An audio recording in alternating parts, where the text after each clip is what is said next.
Monsieur l'ambassadeur, le corps diplomatique, distingués invités.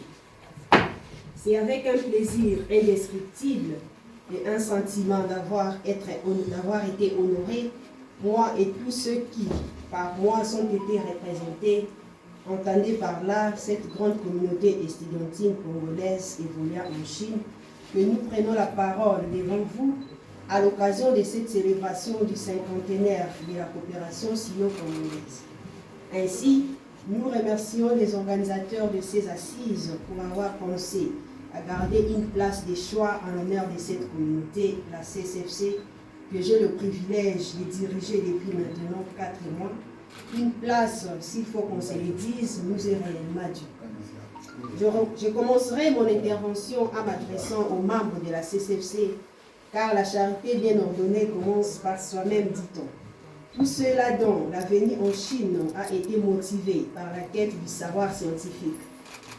À mes très chers membres de la CSFC, j'aimerais vous dire que ce jour est aussi le nôtre, car nous en sommes sûrs et certains, l'aspect scientifique a été inscrit en gras, en lettres d'or et en haut de l'agenda de la coopération sino-congolaise. Nous, comme partie prenante et acteurs principaux, avons une mission, celle de donner raison aux géniteurs de cette coopération et de rendre fière notre grande nation, la République démocratique du Congo.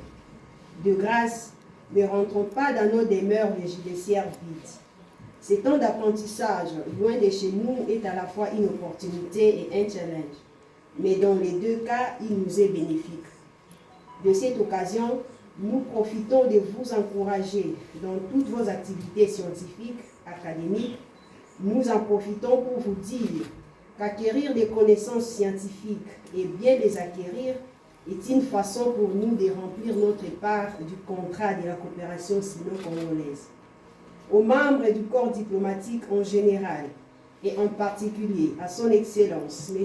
François Nkuna Balmouene, qui fait montre d'une volonté tendant à matérialiser la vision du chef de l'État, Félix Antoine Tshisekedi Tshilombo, qui est aussi celle d'un Congo fort par sa diplomatie à travers ses différentes chancelleries.